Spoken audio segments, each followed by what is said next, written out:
Hi, brothers and sisters. Welcome to this new video. Exit poll result ஆளுங்கட்சிக்கு சாதகமாக வந்த உடனேயே கிஃப்ட் நிஃப்டி ராக்கெட் மேலே ஏறிச்சு 100 பாயிண்ட்ஸுக்கு மேலே. நேற்று டெலிகிராமில் அந்த சார்ட்டை கூட அப்டேட் பண்ணியிருந்தேன். ஒரு 9 o'clock அப்படி இருக்கும்.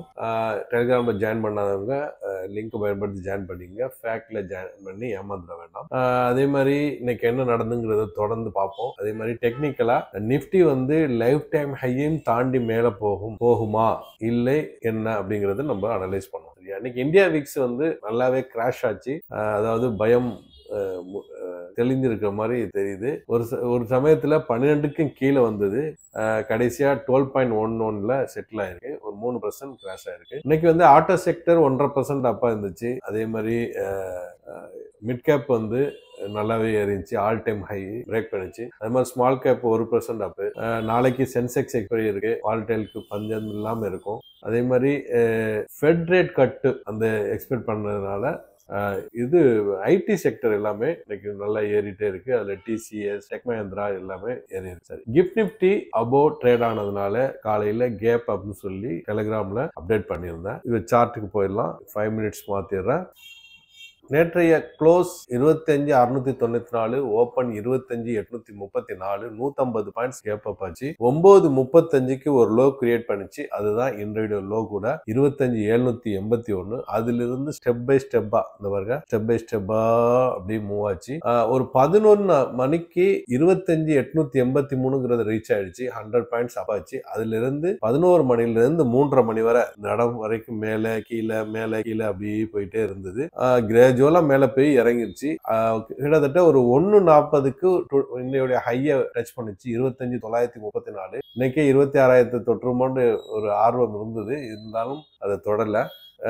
பார்ப்போம். நாளை கழிச்சு சாதகமாக இருந்தால் நடக்கலாம். பார்ப்போம். 3:30 மணிக்கு கடைசியில் 50 பாயிண்ட் டவுன் ஆகி 25,874 முடிஞ்சது. இன்னைக்கு ஓப்பன் டே கேண்டலுக்கு மாத்திரம் பெரிய கேண்டில் பெருசு பண்றேன். இந்த கேண்டில் தான் கேப் அப் ஆகி மேல போயிருக்கு. நேற்று நம்ம அனலைஸ் பண்ணதுதான் இந்த ஏரோ போட்டு மேல போகும் சொல்லி. இன்னைக்கு ஓப்பன் 25,834, ஹை 25,934, லோ 25,781, க்ளோஸ் 25,875. இன்னைக்கு green candle 36, red candle 15, support 25,700, resistance 26,000, அப்புறம் லைஃப் டைம் 26,277. இன்னைக்கு டிமெர்ஜர் காரணமாக டாடா மோட்டார்ஸ் வந்து இன்னைக்கு ஒரு 27% அப்படியே அப் காமிச்சது. அன்னைக்கு top gainer Adani enterprise 5% up, Asian paints 4.5% up, tech Mahindra 3.5% up, TCS 2.25% up. Top loser Tata steel 1.25% down, Shriram finance 1.25% down, JSW steel 3% down, BEL 0.5% town.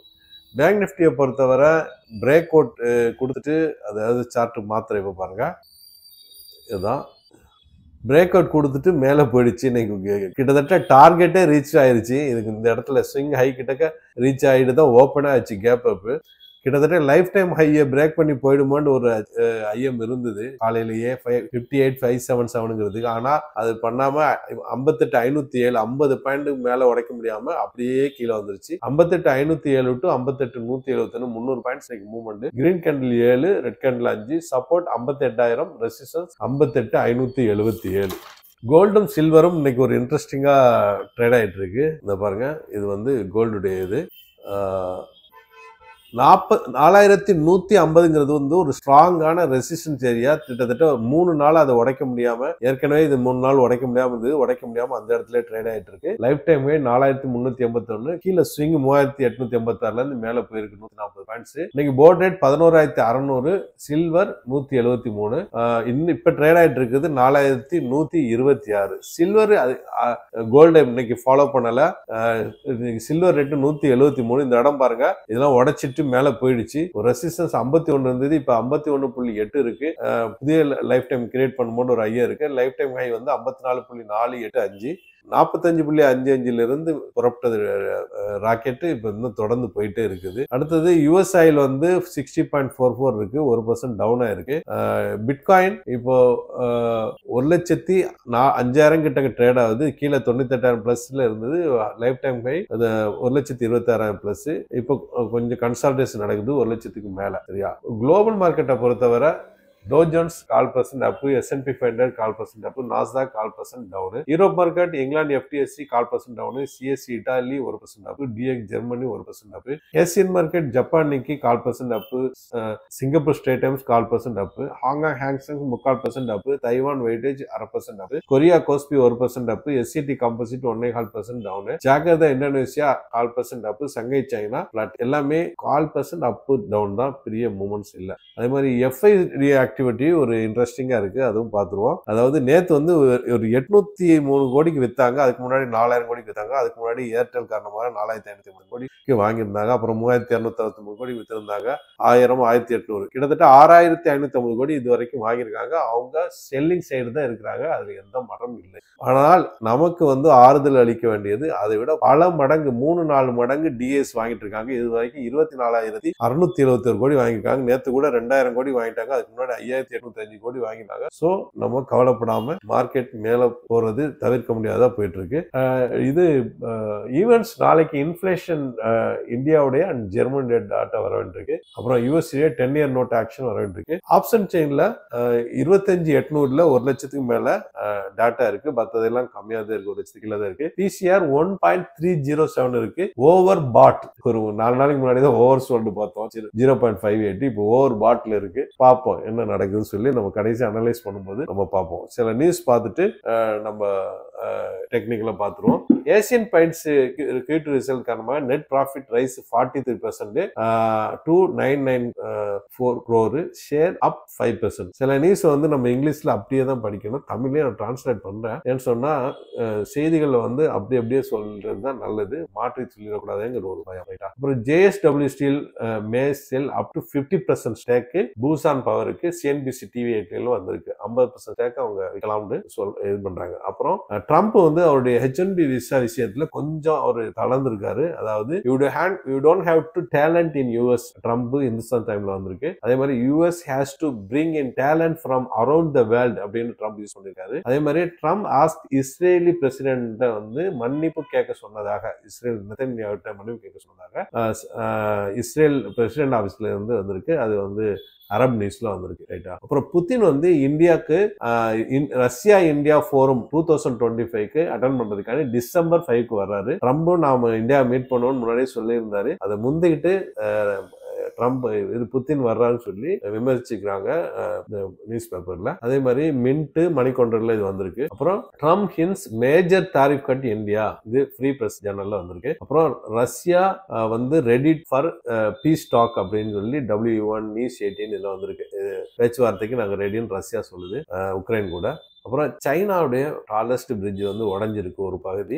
அது ஒரு வருத்தமான விஷயம் தான். காரணம் என்னன்னா, அவங்க வந்து என்னதான் நம்ம சைனா மேல 1000 நமக்கு விமர்சனங்கள் இருந்தாலும் அவங்க வந்து இந்த மாதிரி ஒரு என்ன சொல்றது, ஒரு வேகமான வளர்ச்சியை நோக்கி போறாங்கிறத நம்ம புரிஞ்சுக்கணும். இந்த டாலஸ்ட் இது உடைஞ்சது அது இதுதான். ஏன்டா அங்க கரெக்டான கட்டுமானம் இல்லாதனால தானே, இல்லை எப்படின்னு தெரியல, இதனால கூட நடந்திருக்கலாம், இயற்கை பேரிடர்னு சொல்லுவாங்கல்ல, அதனால கூட நடந்திருக்கலாம். இது 100 மில்லியன் மதிப்புள்ள இந்த இது உடைஞ்சிருக்கிறது. அதாவது ஒரு இது ஞாபகத்துக்கு வருது, உயர்ற எந்த ஒரு பொருளும் தாழ்ந்தே தீரும்.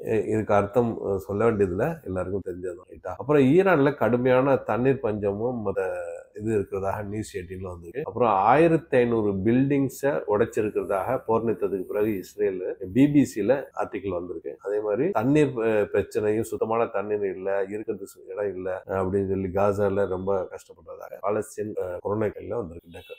சரி, இப்போ டெக்னிக்கலா நம்ம போயிடலாம். டெக்னிக்கலா சில விஷயங்கள் நம்ம பார்த்தே ஆக வேண்டியிருக்கு. மார்க்கெட் மேல போயே ஆக வேண்டும் அப்படிங்கிற நிலைக்கு வந்திருக்கு. இந்த இடம் தான் வந்தாச்சு ஆல்ரெடி, எங்க லைஃப் டைம் ஹை, அதை உடைச்சிட்டு போகணும். இதுக்கு காரணம் வந்து பாசிட்டிவ் வந்து SEBI plans to wide range of reforms to foreign investor, Tuhin Kanta Pandey சொல்றாரு. அதாவது செபி சொல்றாங்க ஃபாரின் இன்வெஸ்டர் FIA வந்து அவங்க வந்து அவங்களுக்கு ஒரு ஈஸ் பண்றாங்க அவங்களுடைய ட்ரேட் இதை அப்படின்னு நம்ம புரிஞ்சுக்கலாம். இது ஒரு பாசிட்டிவ். அதே மாதிரி நெகட்டிவ், அதே நேரத்தில் Nifty make correct 5 to 7%. In Bihar election uncomfortable, ஆளுங்கட்சிக்கு சாதகமா வரவில்லை என்றால் 5 to 7% இறங்கலாம் அப்படின்னு மணிக்கண்டர்ல சொல்லப்படுது. இது நெகட்டிவானது தான்.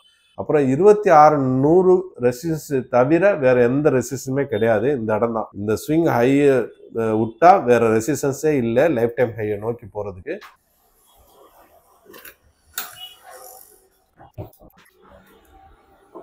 இந்த 26,100ங்கிற இடத்த உடைச்சு போயிட்டால் லைஃப் டைம் 26,277 தான். அது அந்த ராக்கெட் போறது போயிட்டே இருக்கும். நாளைக்கு ஒரு நாள் வியாழக்கிழமை சென்செக்ஸ் எக்ஸ்பைரி, அப்புறம் வெள்ளிக்கிழமை ரிசல்ட். இது முடிவு பண்ணிடும். இந்த இதுல கண்டிப்பா முடிவு பண்ணிடும்.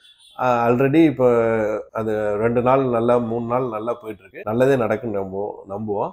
ராக்கெட் ஆல்ரெடி ஸ்டார்ட் ஆயிடுச்சு, வேகமா போயிட்டு இருக்கு. அப்படியே போகட்டும், எல்லா இன்வெஸ்டரும் ஹாப்பி ஆகும். ஆனால் உடஞ்சி உளுந்துடக்கூடாது. அதாவது நான் என்ன மீன் பண்றேன்டா, அதுக்கு காரணம் ட்ரம்ப், எஃப்ஐஸ் அகெயின் அண்ட் ஆளுங்கட்சிக்கு பாதகமா எதுவும் வந்துவிட்டால் மாற்றங்கள் வரலாம். இந்த வீடியோ பயனுள்ளதா இருக்குன்னு நம்புறேன். மற்றவங்களுக்கு ஷேர் பண்ணுங்க. புதுசாக பார்க்குறவங்க சப்ஸ்கிரைப் பண்ணி பெல் ஐக்கனை கிளிக் பண்ணிக்கோங்க. தேங்க்ஸ் ஃபார் வாட்சிங்.